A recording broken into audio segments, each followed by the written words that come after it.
Hi guys, welcome to episode 5 of the Shark and Pixel Show. This is Pixel Sandwich. What's up, guys? AC Card Shark back again. And today we're going to do for you our quick review of Assassin's Creed 2, which came to us courtesy of Ubisoft. Now, both of us really enjoyed the first Assassin's Creed, and it was not a common thought. A lot of people were not fans of the first one, and this one was hoping to rectify the sins of the first one in a lot of people's eyes.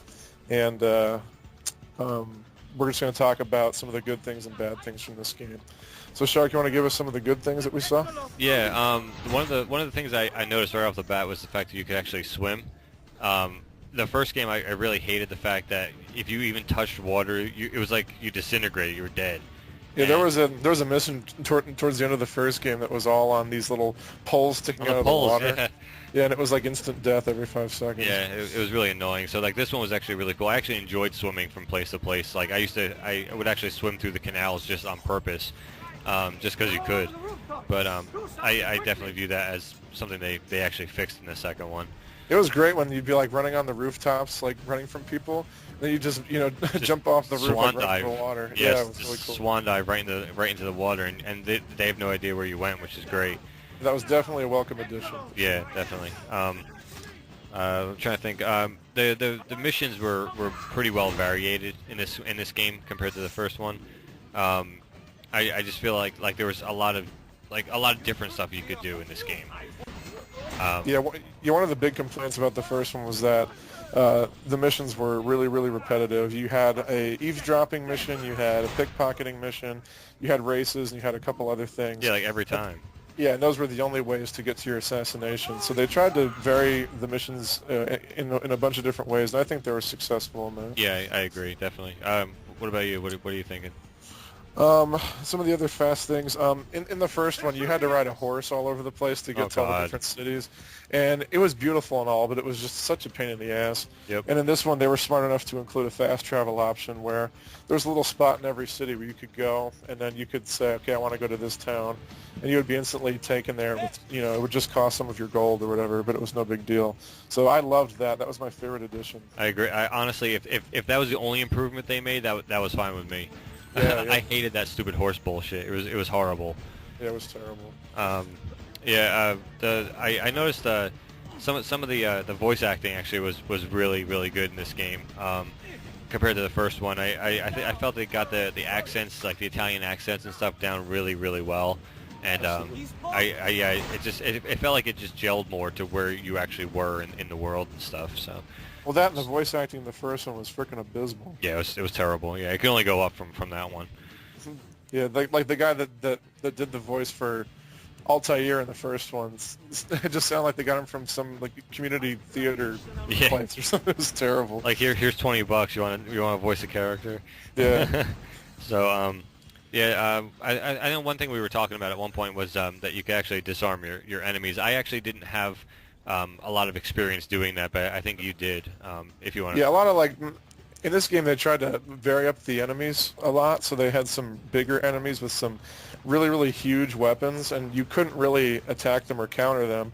You had to actually disarm them and take their big weapons from them. Right. And after you did that, your big counterattacks would change depending on the weapon. And I thought they were really well done. Yeah, see, I'm more of a button masher, so so I would just run around and I'm like, oh, there's somebody, and I just pop out my blades and like just hack them to death. So you could do that too, which was a great thing about it. It was a good positive, yeah, because like I just like hack and slash. I just like to beat the crap out of people. Where I'm not a strategic fighter really. So it worked for both angles, which is good. The last thing I noticed that was really cool on the positive side was that the environments, you could actually use things to your advantage. Like at points, I didn't really do this, but I know that you could actually pick up sand and throw it in people's eyes to blind them, so you can actually... Yeah, I didn't do it either. Yeah, you can get the advantage. I heard people that did do that, but I never did.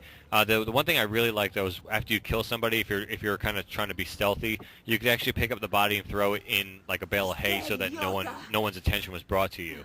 Yeah. And I thought that was really, really cool. Not really innovative, but just really a welcome addition to the game. Because if you're trying to be an assassin and trying to stay like under wraps and stuff, you really have to not draw attention to yourself. So I thought that was kind of cool. But But But yeah, this game is not perfect. no, it's definitely not. The one thing that we kind of disagreed on was I actually liked the fact that it felt like it was an easier game, and I know that you didn't like that. Yeah, the game was a little bit more user friendly, and that's fine and all, but I kind of liked the challenge of the first one a little bit more. Like in the first one, if you did anything, it set the guards off, Right. which kind of pissed off a lot of people. But I kind of thought it was like a nice challenge. Yeah. Yeah. And one of the main complaints about the first one was, of course, that the missions were so repetitive. But I actually liked that a lot because I felt like I had more of a choice in the first game. Right. A lot of people didn't feel that way, but I mean, they said, okay, you had to go kill this guy, and then you could decide how you were going to do that. You could start with a pickpocketing mission. You could start with an eavesdropping mission. You could beat up some dude and get information out of him. And this one, it's like, you will go here. Okay, now you're going to go here.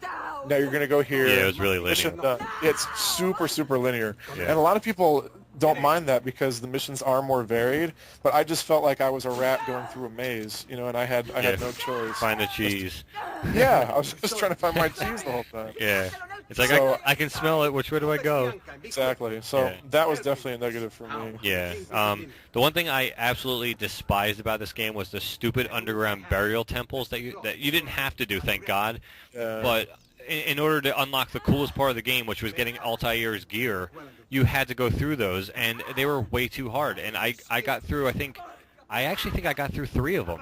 I think I did 3 also. Yeah, I think I got through 3, and then I saw the 4th one. I was like, I can't do this anymore. I was like, I mean, it didn't feel like Assassin's Creed anymore. It felt like Assassin's Creed meets Tomb Raider. or like- or Assassin's Creed meets PB Winterbottom. So if I want to play Tomb Raider, I'll play Tomb Raider. I don't want to be doing all that stuff in my Assassin's Creed game. Yeah, So yeah, I think we both agreed on that. yeah, Money was way too obtainable in the game. I was rich from like the get-go. It seemed like I kind of like that part. see, and but it was cool. You could actually spend it on like hookers or I like did- these big guys. I definitely got that achievement. I threw money out like every time I saw like a group of hookers, I was throwing money at them. Well, yeah, because why not? Yeah, I'm like, But, here, take some, because yeah. you got it so easily, Exactly. And there's just so much stuff to buy and collect in this game that I thought it was a little bit overwhelming. Yep. I mean, you could buy paintings, you could buy capes and outfits, and I mean, some of the swords and armor that you buy, I really didn't feel any different when I would actually play with them. Yeah, and Just and felt like it was more cosmetic than anything. it was like when you first started doing it, or at least when I first started buying like paintings and stuff, I was like, this is great, and then it wore out its welcome maybe like half an hour into the game. I was It's like, why am I doing this? yeah, I'm like, why am I wasting my time? So And they have this really weird like city building aspect where you have like your villa and you can pump money into upgrading the buildings and it gives you more money. yeah, But when you get more money, you get this message on the screen saying your bank at the villa is full and you have to go all the way back to the villa just to get the money out. yeah, And it that was really annoying. was a huge pain in the ass. I Yeah. couldn't believe that they left that in the game. Yeah, yeah. So yeah, and basically the last thing at least that I could think of is that Ezio is really really annoying. Yeah, he's just like an annoying douchebag, and Yep.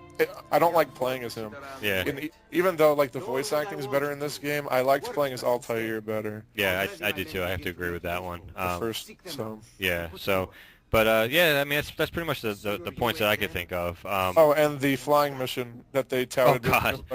like the big, awesome shit of the game was really, really disappointing. It was really bad. Yeah, I agree. I think I played it maybe I don't know at least 10 times until I got it right. And Yeah. you have to hear that stupid intro, the flying devil or whatever the hell they say. Yeah, it that was, was frustrating. it was really really annoying. But yeah, so I don't know what do you think in score was? I gotta give this a 6 out of 10, man. Wow. I'm giving it a 6. I don't think I'm ever gonna go back and play it. But I've beaten the first Assassin's Creed like 3 times, and I'll probably play that one again. Wow. This one just was not memorable to me, and I won't play it again. I'm shocked, dude. I am shocked Yeah. that you're that low on it. Yeah, I Um, really did not have fun playing it. I gotta go like way on the other end. I gotta say, I'm thinking like an 8. Okay, yeah, I could see that. I was like, if you give it a 9 or a 10, I'm like, No. It was far from perfect. There was a lot of bad stuff about it that they really should fix if they're making another one. Yeah, no, 8 is pretty good for me, I think.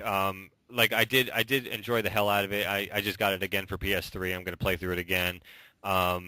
It's just it just had enough negatives to keep it out of those elite titles, and Yep.